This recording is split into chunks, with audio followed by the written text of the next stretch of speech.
एक बात तय है कि मुख्यमंत्री कौन नहीं बनेगा।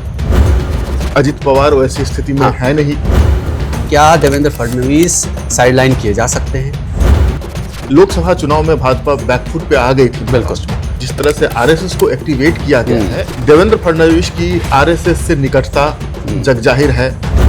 एक ऑब्वियस चॉइस है महाराष्ट्र में सीएम पोस्ट के लिए देवेंद्र फडणवीस। कि बीजेपी ने पिछले वक्त में जिस तरह के फैसले लिए ना, हम उसको ओबियस मान के चल नहीं सकते। अचानक शिंदे जो है वो चले जाते हैं अपने गांव। अब फिर सस्पेंस बरकरार हो गया।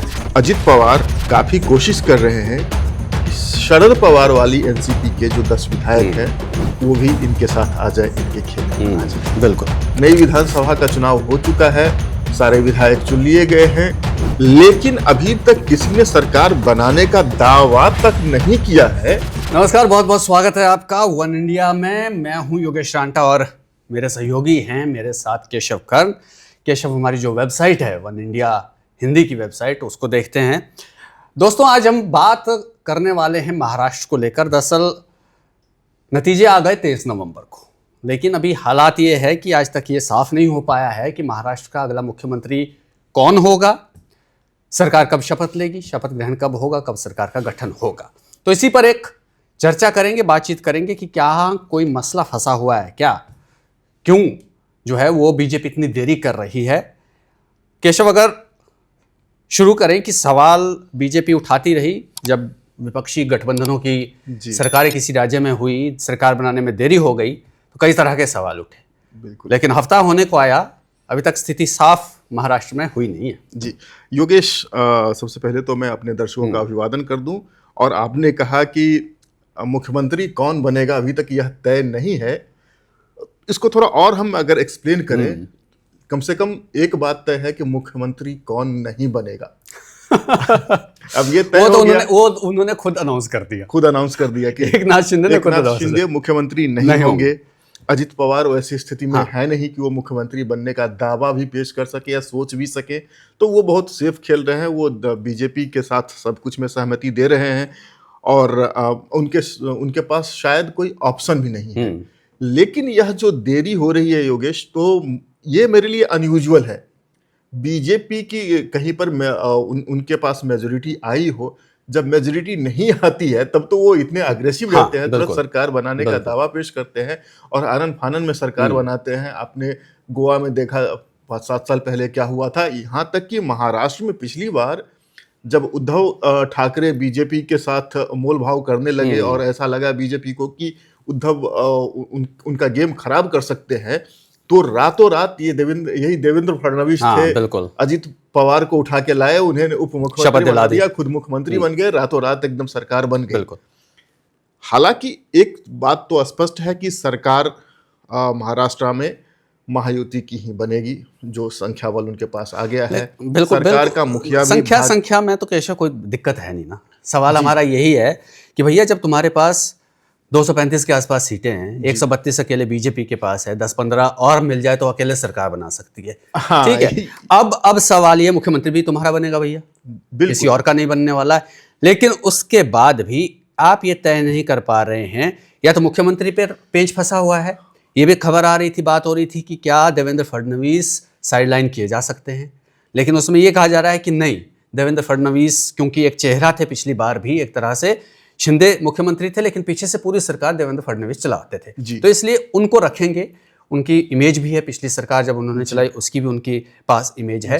और एक तबका का जो समीकरण बैठाने की कोशिश करती है बीजेपी, वहां से भी वो आते हैं। बिल्कुल। फिर कहां फंस रहा है ये मामला? क्या शिंदे और अजित पवार के साथ क्या उनकी बार्गेनिंग पावर इतनी है कि वो बीजेपी को कहीं पर अड़ रही है, बीजेपी उनके साथ बातचीत करने में? कहीं मंत्रालयों का मामला है या कुछ और एंगल नहीं? मुझे जहां तक, और जो बीजेपी के कुछ लोगों से मेरी बातचीत हुई है ऑफ द रिकॉर्ड, तो उसमें ऐसा बताया जा रहा है कि महाराष्ट्र में सरकार का बनना तो तय ही है, मुख्यमंत्री कौन होगा यह भी लगभग तय है। और देवेंद्र फडणवीस, याद रखिए कि इस बार जो महाराष्ट्र की जीत हुई है भाजपा की, लोकसभा चुनाव में भाजपा बैकफुट पे आ गई थी महाराष्ट्र में, और उसके बाद जिस तरह से आरएसएस को एक्टिवेट किया गया है, और उसका भी इस चुनावी नतीजे में अच्छा खासा योगदान है, हमें यह बात मानना पड़ेगा। बिल्कुल। देवेंद्र फडणवीस की आरएसएस से निकटता जगजाहिर है। तो एक ऑब्वियस चॉइस है महाराष्ट्र में सीएम पोस्ट के लिए देवेंद्र फडणवीस।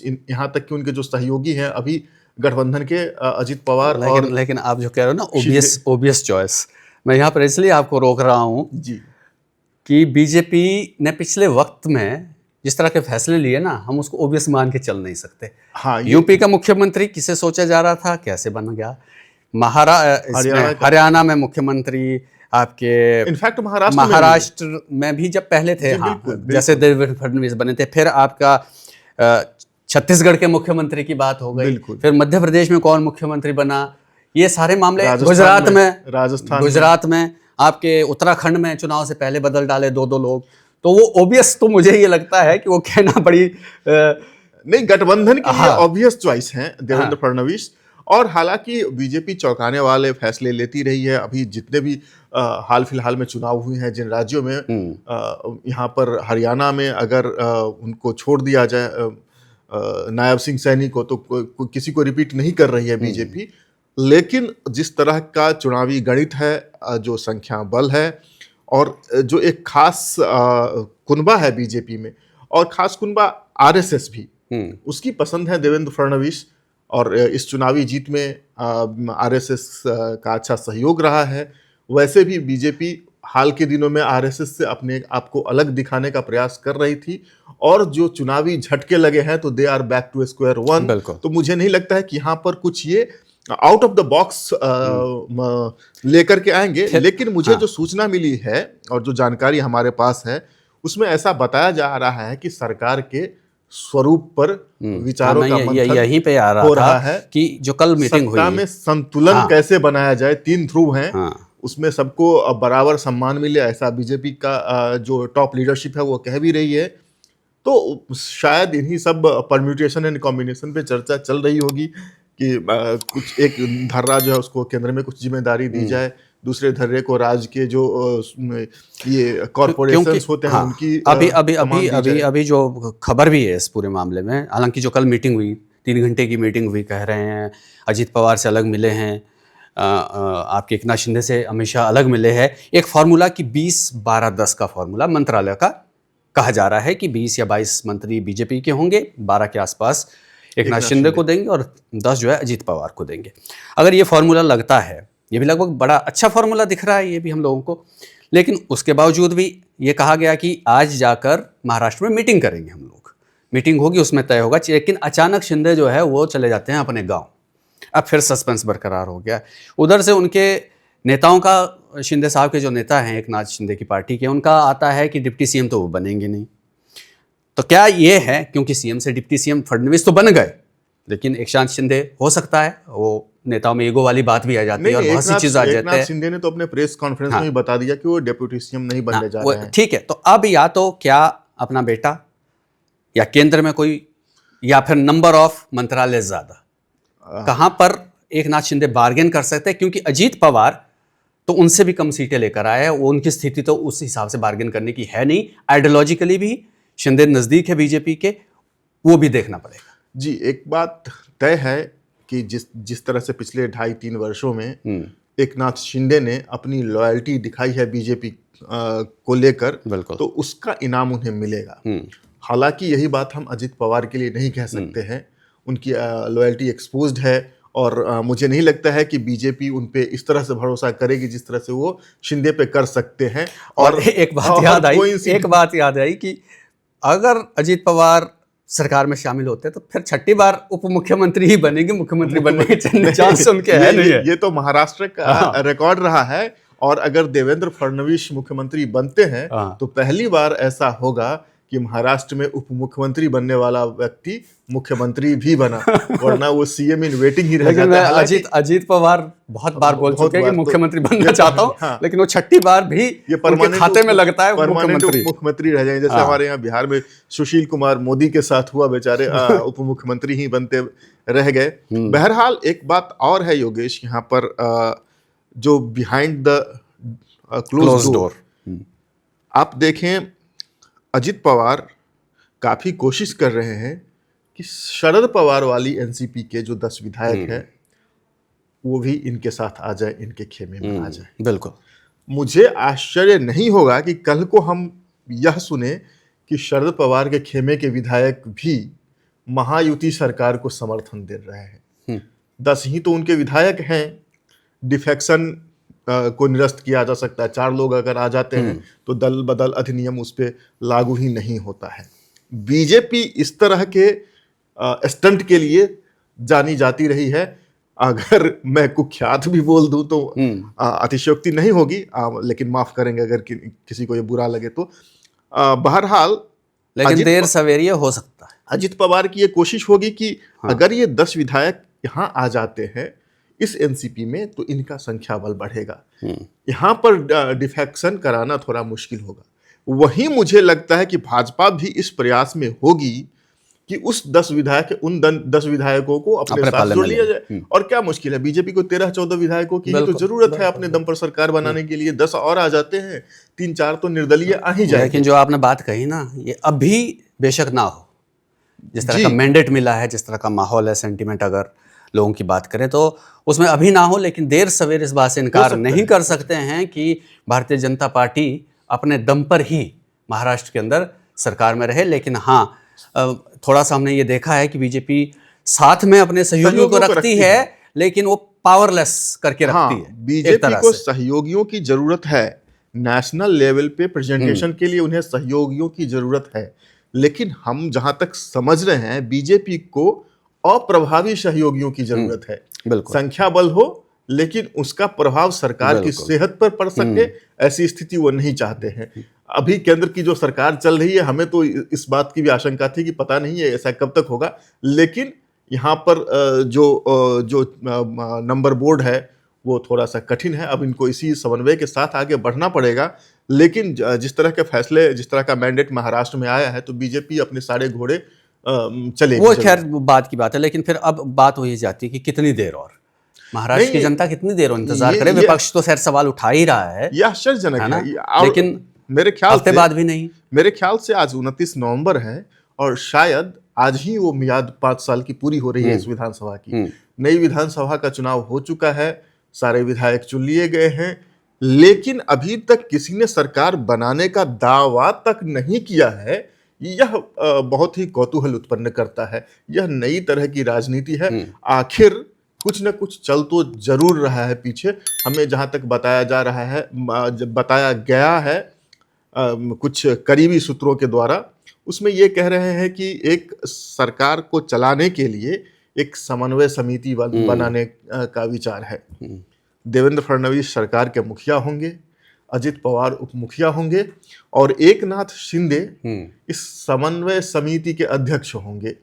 तो जो कॉमन मिनिमम प्रोग्राम बनेगा महाराष्ट्र के लिए, वो एकनाथ शिंदे के साइन ऑफ से बनेगा। तो उनको भी बड़ी जिम्मेदारी एक तरह से देने की कोशिश की जा रही है। तथाकथित बड़ी जिम्मेदारी, हालांकि ऐसे समन्वय समिति इसका क्या होता है वो सब लोग जानते हैं।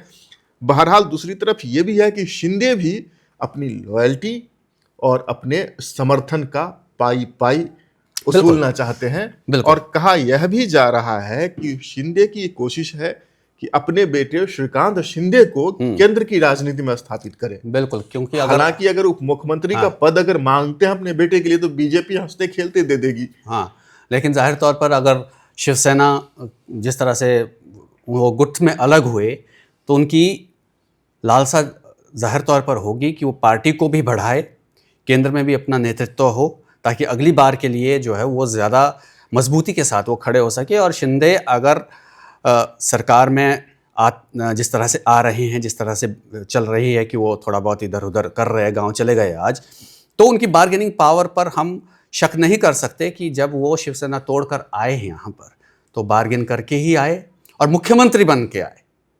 बिल्कुल इसी शर्त पर वो जो है वहाँ से उन्होंने अपने गुट को अलग किया और बीजेपी के साथ मिले। और अब भी जो मुझे लगता है कि अजीत पवार उतना नहीं जितना शिंदे जो है वो कोशिश कर रहे होंगे कि या तो ज़्यादा से ज़्यादा मंत्रालय या फिर महत्वपूर्ण मंत्रालय या फिर जो कॉमन मिनिमम प्रोग्राम की आप बात कर रहे हैं कि सरकार की डोर जो है, बेशक मुख्यमंत्री बन जाए फडणवीस, लेकिन कहीं ना कहीं सरकार की डोर जो है उनके हाथ में जी। आप और जिस तरह से योगेश आप बात कह रहे थे 20-12-10, तो इसमें 12 से ज्यादा महत्वपूर्ण शिंदे के लिए होगा कि वह 12 कौन से मंत्रालय मिले, और शिंदे की पूरी कोशिश होगी गृह मंत्रालय उनके पास आए। बिल्कुल। और मैं जहां तक याद कर पा रहा हूं, जब एकनाथ शिंदे उद्धव ठाकरे की सरकार में थे, मंत्री थे, तो तब भी गृह विभाग इनके पास हुआ करता था। लेकिन यहाँ गृह, हाँ, लेकिन फडणवीस जब मुख्यमंत्री थे तो गृह मंत्रालय ने अपने पास उन्होंने रखा नहीं, हुआ था। भाजपा का ये मोडस ऑपरेंडी है।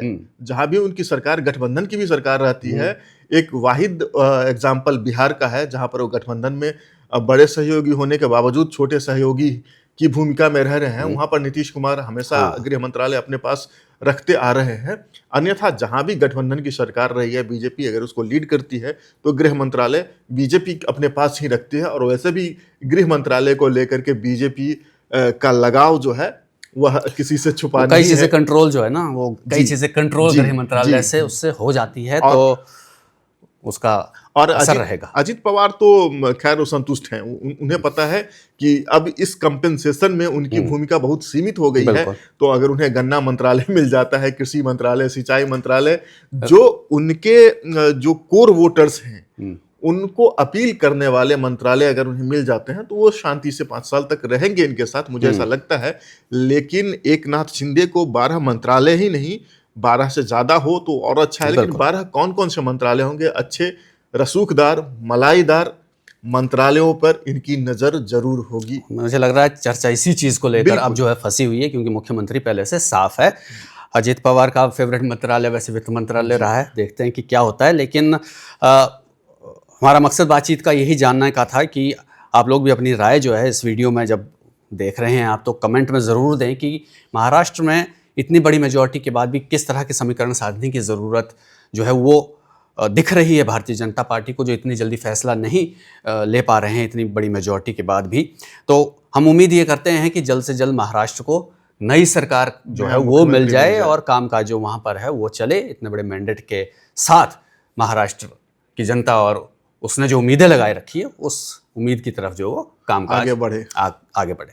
तो आप अपने कमेंट्स लिख सकते हैं, दे सकते हैं, और वीडियो को शेयर कीजिए, लाइक कीजिए। कुछ और कहना चाहते हैं कमेंट बॉक्स में लिखिए।